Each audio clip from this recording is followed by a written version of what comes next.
mga ka-Chefy, for today's video ay pag-uusapan natin kung paano ba pumasok sa isang food industry at paano ba kahirap ito at kadistinto.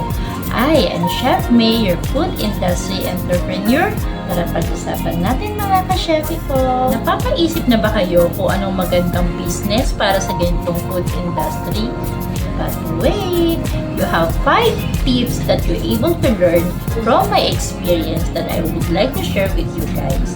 Tara, pag-usapan natin ka-Chefy. One is napaka-importante is dapat hands-on ka sa business na ito. Kasi kung iaasa mo lang ito sa mga manpower mo, sa mga empleyado mo, isa rin to sa pwedeng mag-cause ng pwedeng pagkabagsak mo. Especially the proper food handling, the quality, and the presentation. Dahil napaka-importante ito. Dahil kahit gaano kasarap ang luto mo, kung wala lahat ng ito, ay pwedeng masira ang lahat ng pinaghirapan mo. Tips number 1. Tips number 2. Dapat financial stability. Napaka-importante nito. Dahil walang one-time, big-time sa pagnenegosyo. At hindi rin po pwede na ang kinikita mo araw-araw ay yun din ang pinapaikot mo. Hindi ka makakahinga mga ka-Chefy. So, dapat meron kang revolving fund to grow your business at least 6 months. Dahil if not, magkakautang-utang ka. From my experience, huwag mo na akong gayahin. Tips number 3. Mentally prepared.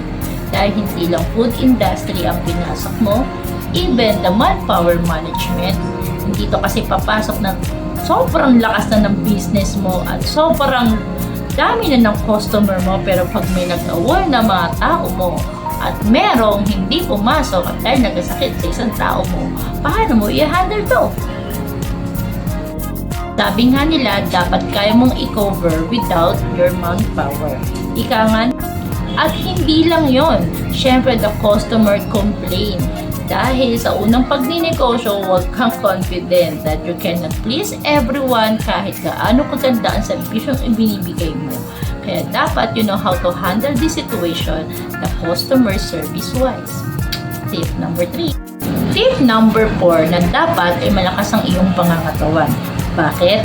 Kasi ikaw lahat mamimili ng mga ingredients mo at hindi mo pwede iasa to sa mga manpower mo, especially dahil hindi ka pa familiarize sa mga pricing sa market at baka makupitan ka ng taong inutusan mo dahil sa katamaran mo. At dahil sa ikaw ang namimili, dapat hindi ka sa middleman dahil kung saan ka nakakamura, doon ka muna dahil nag-uupisa ka pa lang sa pagnenegosyo. Dito ay hindi rin po pwedeng lutuin ng maaga ang lahat ng mga niluluto mo. Dapat alam mo ang travel time, kung saan i-deliver ang receiving area. Dahil pag ikaw ay nagluto ng maaga at napakalayo pala ng travel time na ito, ay pwedeng mag-cause din na mapanis ang pagkain mo. Ito ay special na nangyayari sa mga pack meals, party trays, dahil ito yung mga nakukulog. Kaya dapat ito ay talaga nalalaman mo bago ka pumasok sa isang food industry, mga. And also, you need admins to handle the system of inventory. Dahil pag wala ka nito, hindi mo alam kung meron ka na palang lost cost, wastage. Dito kasi nangyayari. Siyempre, hindi rin mawawala ang costing. Hindi ka pwede puro sipag. Hindi ka rin po pwede puro sarap sa luto. Dapat alam mo rin kung magkano na yung cost ang binibenta mo. Tips number 5. Systematic and time management. Especially the logistic at napaka-importante nito. Dahil kahit gaano kagaling at gaano kasarap ang luto mo, kung wala kang logistic, ay patay ka diha. And the most important thing is the contract. All your service must be documented mga ka-Chefy. Kasi sa dami-dami ng pinapakain mo at sa dami-dami ng customer mo, hindi mo alam kung sino ang saan ka pwedeng bumagpak. Especially sa mga handaan sa labas na i-deliver natin. Dahil minsan nangyayari ito sa mga event na merong mga outsider food na kahit gaano ka nakagaling sa proper food handling and management ng food, pero pag pinasok silang food, pwede ka pang madamay. So, ang tinatawag dito ay waiver. So, napaka-importante nitong mga ka-Chefy sa food industry.